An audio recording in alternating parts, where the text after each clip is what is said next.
Bonjour, bonjour à toutes et tous. Je pensais qu'il y aurait du monde, je l'avoue, mais je ne pensais pas un tel succès. Ah oui, en plus, il faut que je me pousse parce que madame veut faire des photos. Merci à vous d'être aussi nombreux pour cette table ronde. Je sais pourquoi vous êtes venus, j'ose à peine le présenter, mais je vous demande d'applaudir Pierre Hermé. Merci beaucoup. Monsieur le Président, parce que vous êtes le président de ce premier salon de la pâtisserie, je ne présente pas toutes vos distinctions, sauf que vous avez quand même été élu meilleur pâtissier du monde en 2016, et ça aussi, je crois que ça peut mériter une salve d'applaudissements. À nos côtés, pour partager ce moment d'échange, je reçois Ronan Chastelier, sociologue, qui est en train d'écrire un livre sur la frivolité. Merci de l'applaudir. Alors, messieurs, déjà, cher Pierre, avant de débuter nos échanges, êtes-vous d'accord avec l'intitulé de cette table ronde « Tous accros de pâtisserie » ? Qu'est-ce que vous en pensez ? Est-ce que vous validez cette affirmation ? Alors, moi, j'ai l'habitude de dire que le salé pour se nourrir et le sucré pour le plaisir. Donc, c'est un joli adage, oui. Tout le monde est accro à ce plaisir que procure la pâtisserie. Visiblement, c'est une idée partagée. Alors, lorsque vous créez justement une nouvelle pâtisserie, est-ce que vous avez déjà en tête la personne, j'ai envie de parler de votre public, le public qui va aimer cette pâtisserie, ou est-ce que vous la destinez à tout le monde et c'est un peu un hasard, c'est une surprise à chaque fois? En fait, lorsque je démarre sur une nouvelle création, c'est souvent un ingrédient qui déclenche cette envie, l'envie d'utiliser tel ou tel ingrédient. Mais ça peut être aussi une discussion avec quelqu'un, une image, une lecture, une impression, tout simplement, une odeur. Qui fait naître une envie. Et puis à partir de là, j'essaye d'imaginer dans ma tête l'association de goût, de texture et de sensations. Ensuite, j'ai besoin de passer par une étape qui est une étape écrite. J'ai besoin d'écrire une recette précise, de dessiner. Le dessin, c'est pas tellement pour l'aspect, c'est plutôt pour essayer de donner l'architecture du gâteau ou du dessert, pour donner la structure et pour donner à comprendre aux trois pâtissiers qui travaillent avec moi sur la mise au point des produits comment j'ai imaginé le dessert. Après, via une phase d'échange sur les choix techniques, sur les proportions, et qui fait partie de notre travail au quotidien. Très bien. Alors Ronan, les Français... Moi, c'est très différent. Oui, c'est ça. Il y a une phase écrite. Tout démarre par une phase écrite, mais ça ne se concrétise jamais. C'est-à-dire que mes livres ne deviennent pas des pâtisseries. En revanche, vous pouvez nous parler justement de l'attrait des Français pour la pâtisserie. Et alors, il faut savoir que 35% des Français, un Français sur trois, c'est toujours important de voir ce que représente pour les Français la pâtisserie, le fait de pâtisser. On dit pâtisser, vous pâtissez, je pâtisse. Je pense qu'on peut le dire, en tout cas je l'entends souvent. J'ai entendu ça hier. Oui, non, depuis 3 jours on pâtisse beaucoup. Hein. D'accord. Moi je le dis pas, mais en même temps je trouve que ça fonctionne. Alors on continue si ça fonctionne. Donc 35% des Français se laissent tenter une fois par semaine. Donc ce serait une espèce de petit plaisir récurrent, nécessaire, vous voyez, dans les nombreuses non-jouissances de la vie quotidienne. Il y aurait ce besoin de pâtisserie toujours, sorte d'intervalle festif. Je ne sais pas si vous partagez cette idée, une espèce de petit plaisir, de quasi-fête en miniature. Oui, je partage ça. C'est aussi la pâtisserie par rapport à la haute gastronomie salée est beaucoup plus accessible. Ça veut dire qu'on peut se procurer un petit gâteau entre 3, 4, 7, 8 euros qui reste quand même accessible à un plus grand nombre que un dîner gastronomique dans un restaurant 1, 2 ou 3 étoiles. Donc Vous êtes complètement en phase avec les Français, parce que plus que le raffinement et le luxe, la volupté, finalement, un Français sur 2 considère que la pâtisserie appartiendrait à cette trilogie douceur, réconfort, plaisir. Pour 12% simplement des Français, ce serait un plaisir coupable. Et donc, en fait, il n'y a pas vraiment de définition sociologique du plaisir, mais on peut dire qu'il y a une forme de délectation collective autour de la pâtisserie. Et 24% des Français, ils voient une espèce d'injonction à prendre du bon temps, liée à une forme de convivialité, c'est très important, d'attention aux autres. Comme s'il y avait une forme de gentillesse incorporée dans toute pâtisserie. Alors moi, je retiens un mot qui est convivialité, partage. Pour moi, la pâtisserie, c'est vraiment ça, c'est convivialité, partage. Et ce qui reflète aussi bien cette idée, c'est en début d'année, c'est la galette des rois. Parce que la galette des rois, c'est vraiment emblématique du partage, de la convivialité. C'est retrouver ceux qu'on aime en début d'année, qu'on n'a peut-être pas vu pendant les fêtes de fin d'année.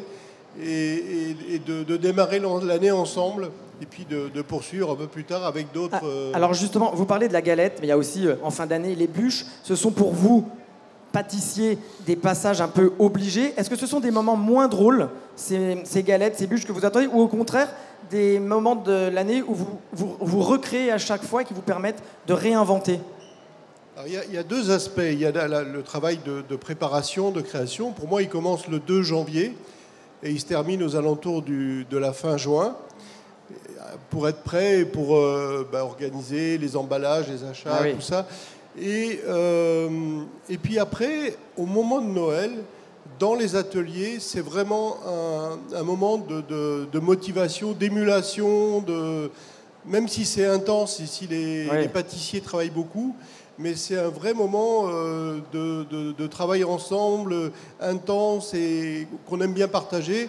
D'ailleurs, le 24 et le 23, quand on a fini le travail, chez nous, chez Pierre Hermé, on fait un casse-croûte parce que on a bien travaillé ensemble. Donc c'est la récompense.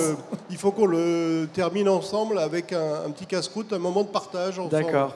Alors, à côté de la pâtisserie, votre autre passion, ce sont les voyages.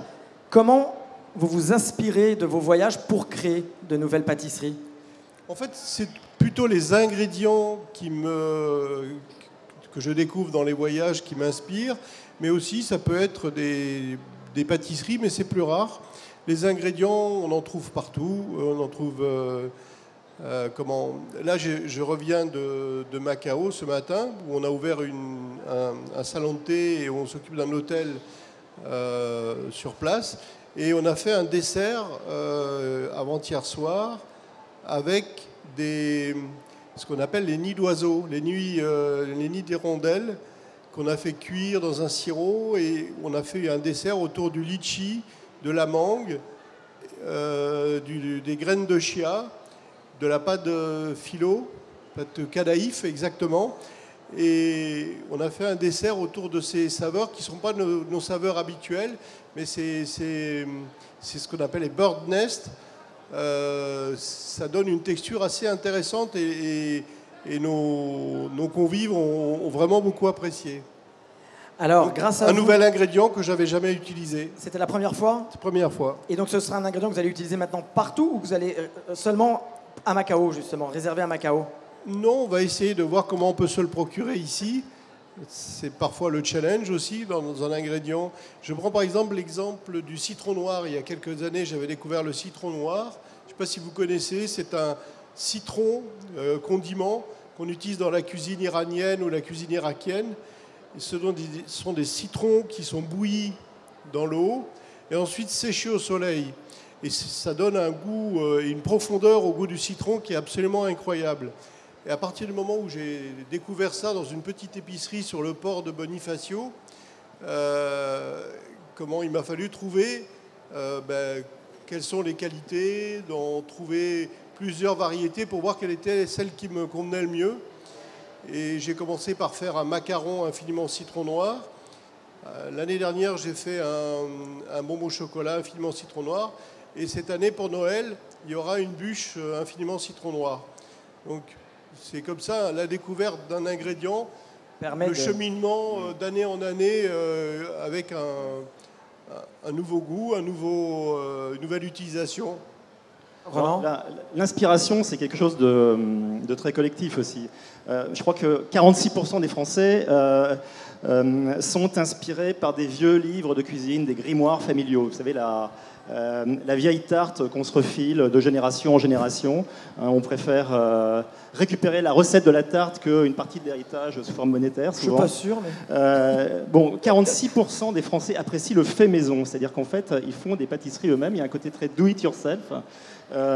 Et puis, une bonne partie de la population va chez des pâtissiers de renom, genre vous, en fait. On apprécie effectivement... Alors, il y a une forme de snobisme du dessert, j'ai pu voir.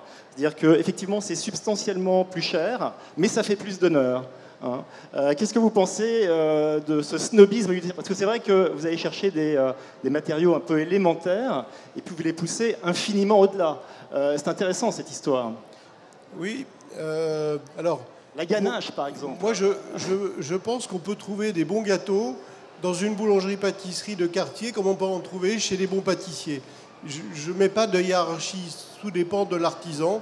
Il y a partout, que ce soit en France ou à l'étranger, des artisans qui travaillent bien et qui travaillent sérieusement et qui ne trichent pas, qui font leur métier de pâtissier ou de boulanger-pâtissier.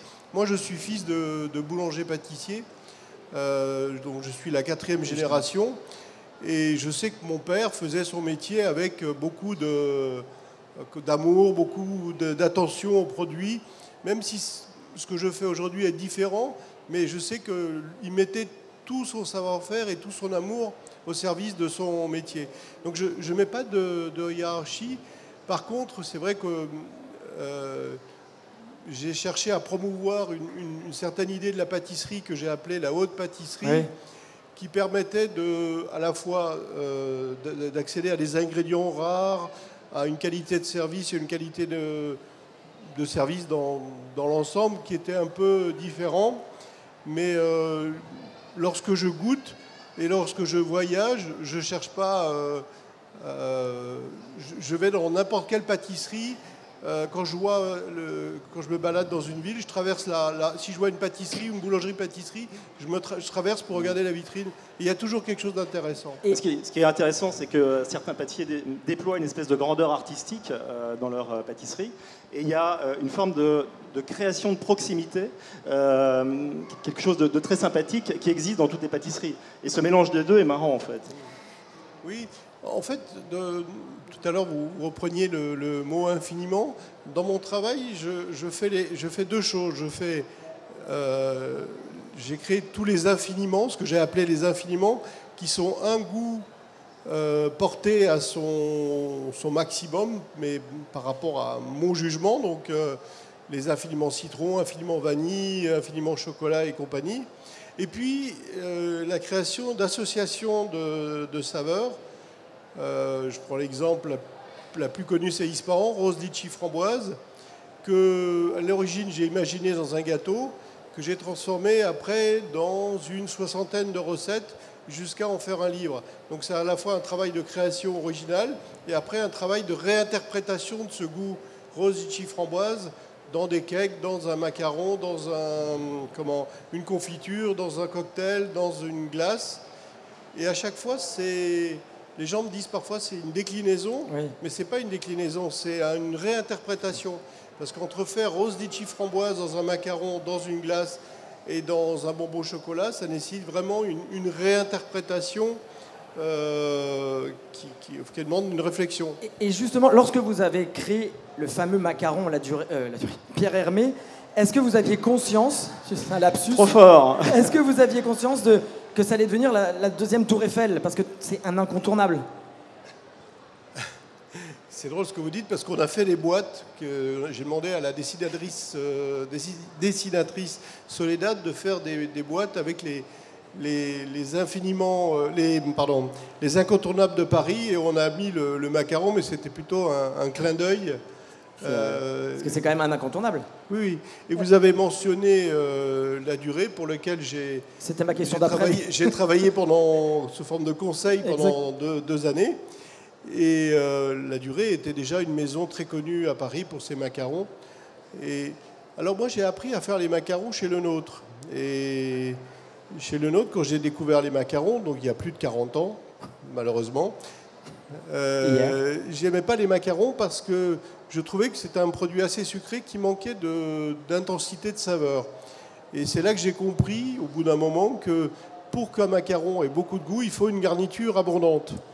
Et c'est pour ça que nos macarons, ganache ou confiture ou confit de fruits. On a beaucoup épilogué sur la ganache en sociologie et on appelle ça l'art de l'enrobage à la française. Je ne sais pas si ça... Il faut développer, ça m'intéresse. Non, mais une petite espèce de goût pour le superflu, pour ce qu'il y a au milieu. Beaucoup de gens estiment que c'est un peu gonflé d'air, le macaron. Et en fait, la ganache fait toute la différence souvent entre deux macarons. Oui, c'est la ganache, enfin la garniture qui donne le goût au macaron. Le biscuit étant bien sûr composé d'amandes, de sucre et de blanc d'œuf. Après, on peut y mettre du cacao, on peut y mettre différents ingrédients, mais principalement, ce qui donne le goût, c'est la ou les garnitures, au pluriel. Les garnitures, pourquoi les garnitures? Disons qu'il y a, il y a des macarons où il y a 2 garnitures, plus des morceaux croustillants, croquants. Oui. Donc, ça, c'est vraiment quelque chose que j'ai développé à partir du milieu des années, début des années 2000, des macarons avec plusieurs garnitures, une crème, un confit de fruits, et puis parfois le macaron à l'huile d'olive sur lequel il y a 3 petits morceaux d'olive salés qui viennent en contrepoint sur le goût du macaron. Alors diriez-vous que vous êtes un pâtissier pour hommes ou pour femmes? Pour, j'ai dit. Alors, pas de sexisme là-dessus. Moi, je crois que dans nos boutiques, il y a environ 55-60% de femmes, mais il y a beaucoup d'hommes aussi. Et je ne crois pas qu'il y ait que les femmes soient plus gourmandes que les garçons. Non. Que les hommes soient plus gourmands. Mais souvent, on fait des caprices quand on veut absolument tel ou tel macaron. Et on parle de modalité féminine du désir. Le caprice étant une exigence urgentissime d'obtenir son macaron. Donc en ça, on dit que c'est assez féminin. D'autres analystes du macaron, parce que ça devient une science cognitive, travaillent sur la notion de petite gâterie contemporaine. Voilà. Qu'est-ce que vous en pensez, justement? Je pense qu'une des raisons du succès du macaron, c'est le fait que ce soit... un petit plaisir qu'on peut s'offrir facilement oui. Qu'on peut transporter, qui peut remplacer le bouquet de fleurs lorsqu'on qu'on est invité chez quelqu'un. J'incite d'ailleurs à remplacer les fleurs par des macarons, bravo. Non, c'est une plaisanterie, mais oui, c'est un petit plaisir. Non, mais quand je parlais de petite gâterie contemporaine, c'est que ça crée une sorte de moment parfait chez beaucoup de gens, une sorte d'état de dépendance. Il y a des gens qui sont addicts à une certaine forme de macaron. Et ça crée une forme de soulagement dont personne ne voudrait finalement se priver. Vous savez, je ne sais pas comment vous interprétez c'est presque sexuel. En fait... il va loin. Hein. J'ai travaillé sur Freud et sa théorie de la jouissance totale, suprême, le sexe. Et il y aurait aujourd'hui pas mal de plaisir dans la contemporanéité autour de ce qu'on pourrait appeler les jouissances partielles. Et je ne suis pas loin de penser, si vous voulez, que le macaron, ce serait une de ces jouissances partielles. Peut-être pas le plaisir total, mais quelque chose qui rend dépendant, quoi. Cette analogie... On en reste un peu sans voix, cher Ronan. J'aime bien votre analyse, elle me va. Alors, justement, on parle des macarons, mais les Français, c'est Ronan qui me l'a appris, la pâtisserie préférée des Français est la tarte au citron. Ouais. Alors, est-ce que vous êtes déçu, surpris? Ou comment est-ce que le macaron au citron est aussi un macaron qui remporte un succès dans ce que vous proposez? Mais ça ne m'étonne pas, parce que la tarte au citron est quelque chose de très répandu. Et quelque part, le goût du citron fait paraître la pâtisserie un peu moins sucrée. Un peu moins sucrée? Alors, souvent, les crèmes sont assez grasses, mais en même temps, non, la tarte citron, on la trouve beaucoup. Donc aussi, oui. C'est un produit répandu. Ouais. peut-être pensé que ça pourrait être le millefeuille Oui, moi aussi, c'est ce ou que j'ai dit l'éclair. hier. Ouais. ou- Ça arrive après. Dans les monuments de la pâtisserie, le flan nature et le fraisier sont en bonne position aussi. Oui, le fraisier, c'est pareil, c'est un produit de saison par contre. Ouais. Donc, alors que la tarte citron, on peut la fabriquer plus Mais longtemps dans l'année. si les Français aiment la tarte au citron, vous avez déjà bien prévu votre Noël 2018 avec la bûche au citron noir, bravo. Ouais. Ça a le même goût? Justement, c'est quoi la différence de goût entre Alors, Non, ça ressemble à la banane. le citron noir? non, on trouve le goût du citron, donc Ouais. le côté agrume. Moi, je pousse la note acide avec du jus de citron jaune. Et il y a tout un tas de goûts qui sont plus empyromatiques, un peu plus profonds, un peu plus boisés presque, qui viennent habiller ce goût de citron jaune. Non, c'est un très très très beau produit, j'adore ça. Alors, Renan nous a dit aussi hier que les Français, quand ils cuisinent, il y en a qui écoutent de la musique, d'autres qui se concentrent, d'autres qui sont avec leur portable. Quand vous créez une recette... J'ai dit que c'était le seul moment où on posait son portable. Oui, mais Cécile de Minibus nous a dit qu'elle cuisinait avec son Ouais, portable. mais c'est une exception. Voilà. Ouais, Et vous, quand vous créez ou quand vous pâtissez, vous êtes dans quelle ambiance en général? Alors, j'imagine que c'est différent chez vous et dans un laboratoire quand vous êtes... En fait, moi, je travaille, j'ai installé un atelier de création. Et quand je travaille, je suis à l'atelier de création, parfois avec de la musique, parfois sans. Mais j'aime bien la musique. Ça vous inspire? Non, ça agrémente ma journée. D'accord. Suivant l'humeur, comme j'ai des goûts de musicaux très éclectiques, c'est très variable. Ça peut quand même influer sur ce que vous faites, sur la création? En tout cas, pas consciemment. Non. Non. Oui, non, que dire 37% des Français considèrent que c'est un moment de pure détente, de joie créatrice. Donc ils font rien. Ils font que pâtisser quand ils pâtissent. Ouais, Voilà. c'est Et puis après, 21% des Français estiment que l'écoute musicale, c'est pas mal pour rythmer l'édification du dessert. Progressivement, c'est comme il y a quelque chose d'un peu symphonique, j'imagine, dans un dessert. Ça prend sens progressivement. Alors ça, c'est pas mal pour les médias. 20% écoutent la radio. Il y a une écoute radio typiquement en cuisine et en phase de dessert. On connaissait l'écoute autoradio. Maintenant, on s'intéresse à l'écoute dessert. Et puis, il y a ceux qui n'arrivent pas à lâcher leur série télévisée, qui gardent un coin de l'œil sur Netflix. Ça, c'est 17% des Français. Mais ce qui est sûr, c'est qu'il y a une sorte de pic de la vie familiale dès qu'on cuisine. Ah oui. C'est fédérateur. Pâtissier. Alors, les deux, je pense, demandent un peu de concentration. Surtout, je pense, la pâtisserie davantage, parce qu'il faut... Je dis toujours aux gens, et parfois je rencontre des gens qui me disent j'ai fait votre recette là ça n'a pas marché. C'est bizarre. Alors je dis mais vous avez fait comment? Bon, j'ai pas fait exactement comme vous avez dit parce que c'était trop long. Ok. Et c'est vrai que la pâtisserie nécessite beaucoup de concentration, nécessite de découvrir la lecture de la recette avant de commencer. Mais je pense que la cuisine aussi d'ailleurs. Parce que... En général, il vaut mieux lire avant de se mettre au fourneau. Oui, parce qu'il manque toujours un ingrédient, il manque un équipement, il manque une poêle, il manque un thermomètre, balance. Sont deux outils indispensables pour la pâtisserie. Et justement, vous voyez le nombre de visiteurs qui est présents ce matin pour vous, c'est comme une rockstar. Mais même sur le salon, il y a beaucoup de gens, c'est formidable. Mais vraiment, le forum n'a jamais été aussi rempli de visiteurs. Comment vous appréhendez... C'est l'intérêt pour la sociologie, je pense. Ah oui, c'est ça, je pense aussi. Comment vous partagez avec justement votre public quand vous allez à la rencontre? Vous avez des anecdotes? Est-ce que vous écoutez ce qu'ils vous disent, par exemple, sur des recettes, sur des pâtisseries qu'ils préfèrent? Alors, il y a toutes sortes de discussions dans ces moments-là.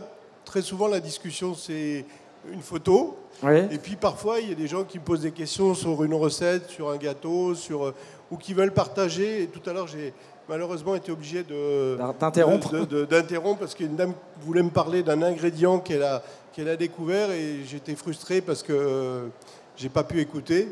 Mais c'est aussi un moyen de rencontrer le public ici, de partager. Notre métier est un métier de partage, de transmission, qui sont des valeurs essentielles dans notre métier. Et j'espère que dans la salle, il y a des amateurs de pâtisserie, mais aussi des futurs pâtissiers. Je vois plein de jeunes filles et de jeunes garçons Si un salon comme celui-ci permet de déclencher des vocations, je trouve ça formidable. C'est d'ailleurs pour ça que j'ai accepté de parrainer ce salon. C'est pour ces valeurs de partage, d'échange, de transmission qui sont inhérents au métier de l'artisanat et donc de la pâtisserie. Et justement, il y a quand même un phénomène nouveau, ce sont les pâtissiers stars. Vous êtes très nombreux à participer à des émissions de télé. Est-ce que vous, quand vous acceptez aussi ce genre de programme, c'est pour justement créer des vocations et expliquer encore plus et davantage votre métier ?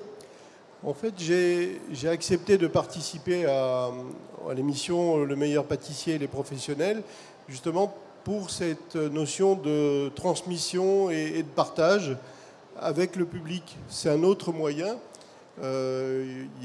Lorsque les gens viennent chez nous dans les boutiques, mais c'est un autre moyen de partager. Il y a également les livres qui permettent aussi de partager avec le public. Et ça marche très bien, l'édition de livres de pâtisserie, ça marche très très bien. Oui, j'ai l'impression, mais en tout cas, c'est pour moi un moyen de partager avec le public, un public plus large. Et la semaine dernière, je crois que l'émission, elle a fait 2,2 millions de téléspectateurs, donc c'est formidable. La semaine d'avant, 2,4 millions. Et lundi, c'est la finale, donc on espère qu'il n'y a pas un Brésil-Allemagne en face, ou je ne sais pas. Alors, vous l'avez dit, vous êtes la 4e génération de pâtissiers dans votre famille. Est-ce que vous avez, que pensez-vous de la pâtisserie familiale ? Est-ce que vous avez partagé, vous, avec votre père, vous l'avez dit, mais est-ce que vous en parliez aussi autour de la table, pas seulement dans le laboratoire ou dans la façon d'un point professionnel, pardon ? Mais moi, j'ai vécu toujours dans cet univers professionnel parce que nous habitions au-dessus de la boulangerie. La cuisine était à côté du magasin et entre le magasin et l'atelier. Oui, donc c'était 100% immersion. Et si je voulais voir mon père, il fallait que j'aille à l'atelier de boulangerie ou de pâtisserie parce que il passait le plus clair de son temps là. Mais en même temps, je pense que c'est ce qui m'a permis, dès l'âge de 9 ans, de savoir que je voulais être pâtissier. Et je ne me suis même pas posé de question de faire autre chose. Ouais, c'est fou. Donc, je pense que c'est mon père qui, à travers sa passion et la manière dont il exerçait son métier, m'a donné envie de faire ce métier où j'ai débuté à l'âge de 14 ans. Alors tout de même, quand on vous écoute, on a l'impression que c'est très simple. Oui. Qu'il y a une forme de simplicité qui vous caractérise. Et pourtant, quand on voit certains desserts très chiadés, très sophistiqués, on se dit, waouh, on dirait des miracles de constructivisme contemporain, quoi. C'est très exagéré, c'est très sophistiqué. Il y a une tendance à l'exagération, à l'extrême dans les desserts aujourd'hui, qui est assez frappante en fait. Dans mon travail, j'essaye d'aller à l'essentiel. Ça veut dire que dans tout ce qui rentre dans la composition d'un gâteau, que ce soit constitutif du goût du gâteau. J'évite les décors superflus à quelques exceptions près. Je prends l'exemple de l'Ispahan où le pétale de rose n'apporte pas grand-chose si ce n'est une touche de poésie. Et ça, je pense que la pâtisserie, elle s'y accommode bien. Mais j'essaye moi vraiment de tout ce qui fait partie du gâteau, que ça contribue au goût et à l'équilibre du gâteau.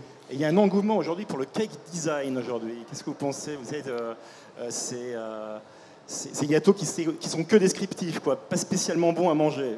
Alors, j'ai vu des choses, notamment je suis allé voir il y a 2-3 ans un Américain qui s'appelle Ron Ben Israël et qui fait des gâteaux sublimes en pâte à sucre avec des fleurs et tout ça. C'est quelque chose qui, moi, m'est étranger, mais je trouve ça parfois... Il paraît que c'est très féminin, que les adeptes de la littérature à l'eau de rose apprécient ce type de pâtisserie. Où est-ce que j'ai vu aussi quelque chose d'assez sympa il y a quelques jours ? Ah oui, c'était à Macao. J'ai vu un petit salon de thé, j'ai oublié le nom, où il y avait des gâteaux qui avaient l'air tout à fait corrects, mais il y a toute une exposition de gâteaux tels que ceux que vous décrivez, avec qui représentaient une robe, qui représentaient un piano, qui représentait un Mickey, qui représentait un... Mais je trouve ça je pense que pour les anniversaires d'enfants, c'est formidable. La découpe ne doit pas être très simple quand même. Je sais pas faire ça parce que j'ai pas appris, mais je trouve ça intéressant. Et d'ailleurs, ça rejoint une tendance qui avait cours il y a quelques années.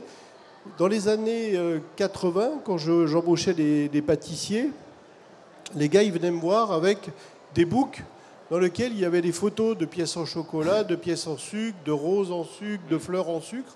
Et je leur disais, mais des gâteaux, vous savez faire aussi, les tartes Ils me disaient, bah oui, mais bien sûr, oui. Ah bon, bah, ça me rassure, parce que c'est vrai que moi, j'ai jamais été un adepte des pièces montées et tout ça, mais... Il y a une tendance à la visibilité du dessert, quoi, qui se retrouve sur Instagram après. Ça relève de la porn food. Moi, je déteste ce mot. Oui, mais il faut tout de même le prononcer. Je m'en charge. Il faut oser. Mais je pense qu'un dessert peut être visuel tout en étant, en apportant quelque chose au niveau du goût. C'est ce que moi j'essaye de faire. Par exemple, dans le salon de thé que nous avons ouvert sur les Champs-Élysées, au 86 Champs-Élysées, j'ai fait un dessert qui, lorsque je l'ai conçu, il était destiné à être instagrammable. Ah oui. Donc avec un petit côté too much, quoi. Non, justement. Anti-Instagram, d'accord. Non, il est très visuel, mais où on travaille uniquement le goût. Ça veut dire qu'il s'appelle Initiation de goût, texture et température autour du chocolat, pure origine Paineiras. Brésil, Paineiras. Ça, c'est peut-être pas très instagrammable. Si, justement. Et en fait, le chef pâtissier vient avec un chariot faire le dessert devant vous. Et c'est ça qui est instagrammable. Et le dessert, il est bon. Il est très visuel et il est bon. Et alors, il y a une autre tendance qui m'intéresse, c'est la tendance du dessert en kit. Il se trouve qu'aujourd'hui, au moment du dessert, c'est une véritable foire d'empoigne. Il y a ceux qui apprécient les desserts dissociés, le sans gluten, le sans sucre, le sans lactose, le sans ingrédients presque. Et c'est pas facile de faire plaisir à tout le monde. Alors ça, c'est quelque chose qui est important. Ça veut dire qu'il y a des gens qui ont des envies différentes. Et je pense que aujourd'hui, on ne peut plus faire la pâtisserie sans s'intéresser à des desserts qui soient bien sûr moins riches en sucre, ça fait longtemps, mais aussi moins riches dans certaines matières de gras, le sucre, la farine. Ouais. Les gens me demandent toujours si je fais des desserts sans gluten. Oui. Il y a 60% des produits que je vends qui sont sans gluten, ça s'appelle des macarons. Ouais. Alors, ce qui est intéressant, c'est que le macaron relève un peu de la micro-bouchée. C'est-à-dire qu'en fait, les desserts en kit, c'est ça, c'est l'idée d'avoir plein de petits desserts différents. Donc, vous avez résolu le problème avec vos macarons, finalement. J'ai vu aussi apparaître des desserts qu'on peut acheter en kit et les assembler. Ouais. Comme quoi, par exemple? Comme un puzzle. Oui, non, mais pour que les personnes qui sont là comprennent. Qu'est-ce qu'un dessert en kit, par exemple? Alors, ça se trouve chez Ikea. Ça se monte... Il est un peu fou. J'ai vu des desserts expédiables, je ne me rappelle plus qui fait ça, qui sont expédiés et que les gens reçoivent avec la finition à faire eux-mêmes. C'est Christophe Michalak, oui, c'est ça, il me semble. Voilà. Oui. C'est pas mal, hein, je trouve ça intéressant. Alors, est-ce que vous nous écoutez depuis bientôt 40 minutes? Est-ce que certains d'entre vous voudraient poser des questions? D'habitude, il y a un grand succès autour des questions. Oui, monsieur. Je vais passer mon micro. J'ai une question sur le Dadaron. Ah oui. Alors, je me présente, monsieur Chabois. Pourquoi le salé au 86 ? Parce que j'avais envie d'aborder aussi le salé, de proposer des plats salés pour accompagner les desserts. D'ailleurs, c'est libellé comme ça sur la carte.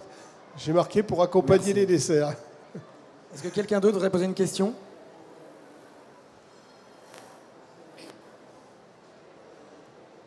Bonjour Monsieur Hermé. Bonjour. Bonjour Monsieur Chastelier. C'était pas une question, c'est juste pour dire à Monsieur Hermé, merci beaucoup pour tout le rêve que vous apportez. Voilà. Ça c'est un beau compliment, merci. Merci beaucoup, madame. En fait, le plus beau compliment, c'est vrai, c'est de dire c'est bon. Il n'y a pas besoin de superlatif, pas besoin de. C'est bon et ça me fait plaisir. Une question aussi gentille. Hein. Bonjour, quelle est votre nouvelle collection de juillet? J'ai pas compris. Quelle est votre nouvelle collection de juillet? De macarons. Ouh, il y a des choses. Il y a bien sûr les macarons veloutés, qui sont des macarons à base de yaourt. Il y a les veloutés citron vert, framboise, et il doit y avoir pamplemousse. Et puis il y a des glaces, notamment le jardin de l'Atlas, qui est un assemblage de fleurs d'oranger, citron et miel. Donc c'est des goûts qui rappellent plutôt des goûts qu'on pourrait trouver au Maroc. C'est ça mon inspiration. Mais en même temps, Marrakech, c'est ça? Pardon? C'est le macaron de Marrakech. Que j'ai appelé jardin de l'Atlas aussi, qui existe en macaron aussi. Alors je vois qu'il y a une question sur la scène. Non, Oui, non, moi je m'intéresse, je me passionne pour le baba au rhum. Il y a beaucoup de desserts comme ça, enfin de desserts de plats qui relèvent du passé. Le vol au vent, le pied de cochon, tout ça. Et il se trouve que le baba au rhum fait une grosse remontée. Je crois que le baba au rhum a toujours été d'actualité. Même si les desserts à l'alcool, on en trouve de moins en moins, mais par contre, le baba garde son identité. Il paraît que ça a été inventé quand on mettait des mots dedans, et donc la mie un peu humidifiée et le rhum faisait passer la rage dedans. Et ça a perduré. Il y a une vraie histoire autour du baba au rhum. Dans le baba, il y a des gens qui aiment bien une mie un peu, biscuitée. Moi, j'aime bien une mie extrêmement spongieuse, le plus spongieux possible.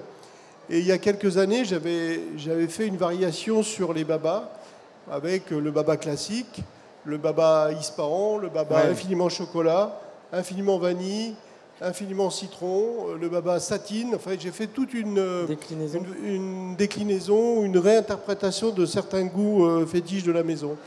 Alors j'ai entendu une question, je vais vous la poser. Quel est le macaron de demain? En fait, je ne suis pas sûr qu'il sera très différent de celui d'aujourd'hui, mais peut-être avec des goûts qu'on ne connaît pas ou qu'on n'a pas eu l'habitude d'utiliser. Il y en a un qui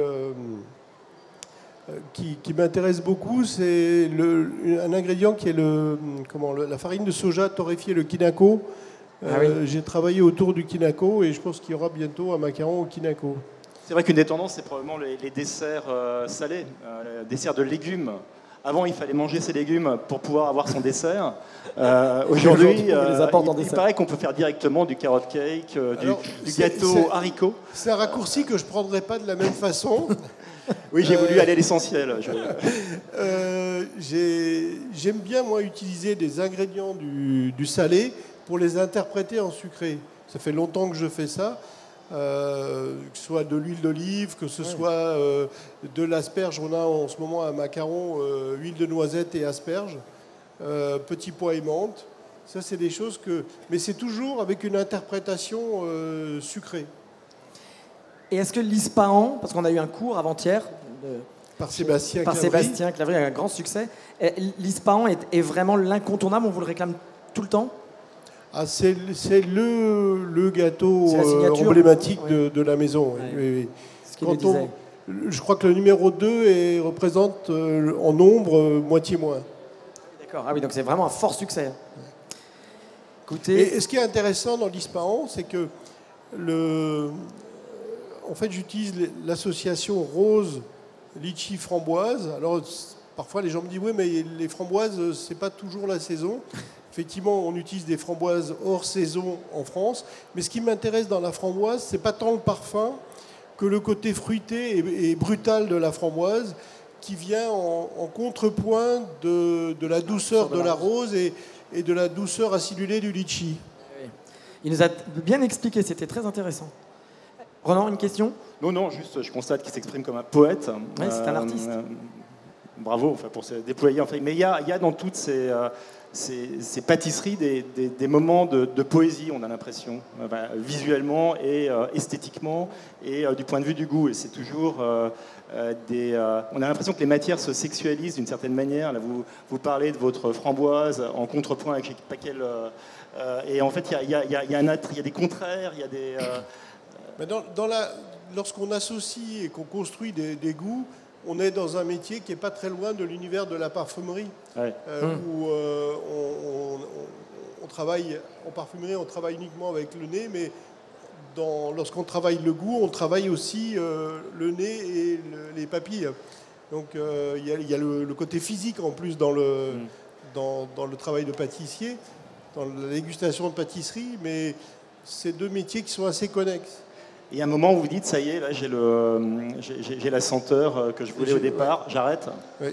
Ah, c'est bien. Le plus dur, ça va être d'arrêter, parce qu'on doit délirer vers un côté un peu barbe à papa. Non, parce moments. que je sais où je veux aller. Donc quand je commence, je sais où je veux aller en termes de goût. Ah, c'est une qualité rare, ça. Après, parfois j'ai des bonnes surprises, donc où j'arrive à exprimer mieux que ce que j'avais en tête. Et oui, c'est ça. En fait, vous n'avez pas l'idée au début, et puis ça parfois arrive chemin faisant. Sur 2 ou 3 essais pour arriver au goût à ce que j'avais en tête. Alors, ce sera peut-être le mot de la fin, parce que le temps passe très vite. Si il y Déjà aurait eu beaucoup de malheureux, oui déjà, il y aurait eu beaucoup de malheureux, mais si vous n'aviez pas été pâtissier, même si vous êtes né dans la boulangerie de votre père, vous vous seriez imaginé en quoi?